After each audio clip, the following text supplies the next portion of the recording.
os livros 1 e 2 de Samuel.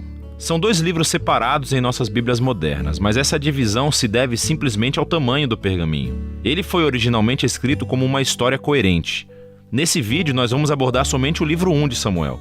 Depois que Israel foi resgatado da escravidão no Egito, eles fizeram um pacto com Deus no Monte Sinai e finalmente chegaram à Terra Prometida. E ali, Israel deveria ser fiel a Deus e obedecer aos mandamentos da aliança. Antes do livro de Samuel, os juízes mostraram como Israel falhou feio nessa tarefa. Foi um período de caos moral e mostrou a necessidade de Israel por líderes sábios e fiéis. O livro de Samuel fornece uma resposta para essa necessidade. A história do livro de Samuel se concentra em 3 personagens principais: o profeta Samuel, de onde o livro recebe o nome, depois o rei Saul e depois disso o rei Davi.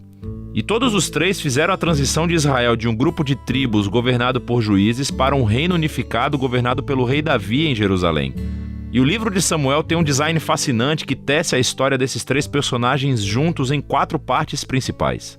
Samuel, o líder principal e profeta, na primeira seção do livro, também desempenha um papel fundamental na próxima seção, que é a história de Saul. E é narrado em 2 movimentos, a ascensão de Saul ao poder e depois os seus fracassos. A segunda parte é sobre a sua queda e a sua morte trágica. E o drama da morte de Saul é correspondido pela ascensão sensacional de Davi ao poder. E a história de Davi é contada em 2 movimentos. Primeiro, ele conta o seu sucesso, seguido por seu próprio trágico fracasso na lenta autodestruição da sua família e depois do seu reino.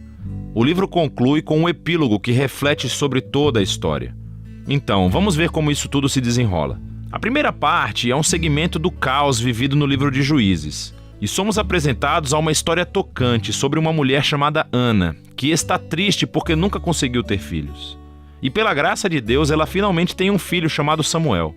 Em alegria, ela canta um poema incrível no capítulo 2. E o poema é sobre como Deus se opõe ao orgulhoso e exalta os humildes. Sobre como, apesar das tragédias e do mal humano, Deus está trabalhando os seus propósitos na história. E também sobre como Deus um dia erguerá um rei ungido para seu povo.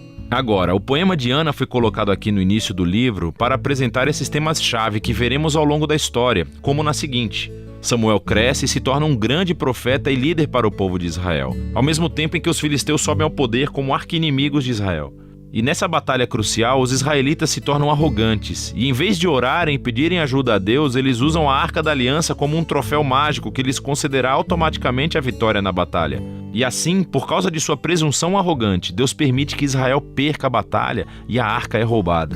Então os filisteus pegam a arca e a colocam no templo do seu deus, Dagon. E então o Deus de Israel derrota os filisteus e o deus Dagon sem um exército, enviando pragas sobre o povo. Os filisteus não querem mais a arca e obviamente a enviam de volta para Israel. E a moral dessa pequena história parece ser isso: Deus não é o troféu de Israel, e ele se opõe ao orgulho entre os filisteus, mas também entre o seu próprio povo. Assim, Israel precisa permanecer humilde e obediente se quiser experimentar a bênção da aliança de Deus, o que inicia a próxima grande sessão. Os israelitas vêm a Samuel e dizem: "Ei, queremos um rei como todos os outros povos. Vai encontrar um para nós." E Samuel, que está irritado, vai consultar Deus. E Deus diz: sim, todos os seus motivos estão errados, mas se há um rei que eles querem, então dê-lhes um. E assim somos apresentados a Saul. Saul é uma figura trágica porque ele começa cheio de promessas. Ele é alto, ele é bonito, ele é um candidato perfeito para um rei. Mas ele tem falhas profundas de caráter. Ele é desonesto, ele não tem integridade. E ele parece ser incapaz de reconhecer os seus próprios erros, e essas falhas se tornam a sua queda. Ele vence algumas batalhas no começo, mas suas falhas são tão profundas que ele acaba se desqualificando ao desobedecer descaradamente às ordens de Deus. E assim, o velho Samuel confronta Saul e Israel. Ele havia avisado as pessoas que elas só se beneficiariam de um rei que fosse humilde e fiel a Deus. Caso contrário, os reis de Israel trarão a ruína. Então, ele informa a Saul que Deus erguerá um novo rei para substituí-lo. E assim começa a queda de Saul, à medida em que Deus, ao mesmo tempo, está trabalhando nos bastidores para erguer esse novo rei.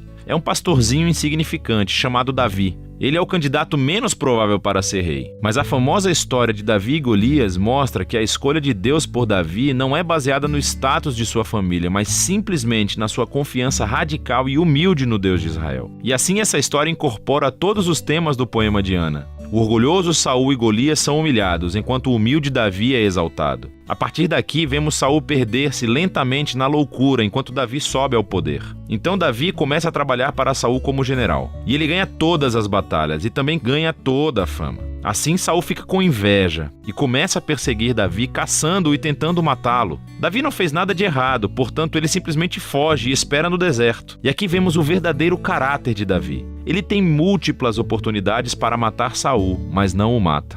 Ele simplesmente confia que, apesar do mal de Saul, Deus erguerá um rei para o seu povo. O que é interessante também é que muitos dos poemas de Davi que você encontra no livro dos Salmos estão ligados a esse período da sua vida, e todos expressam a mesma atitude de confiança.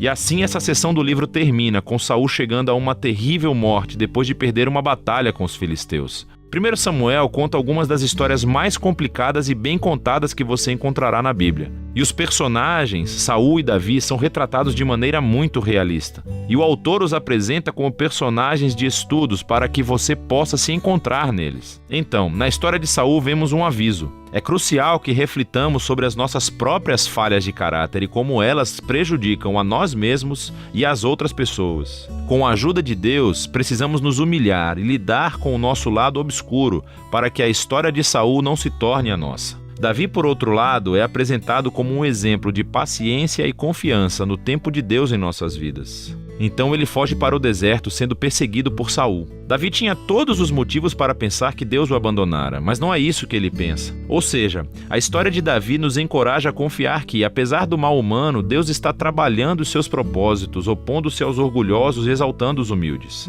E é disso que se trata 1 Samuel.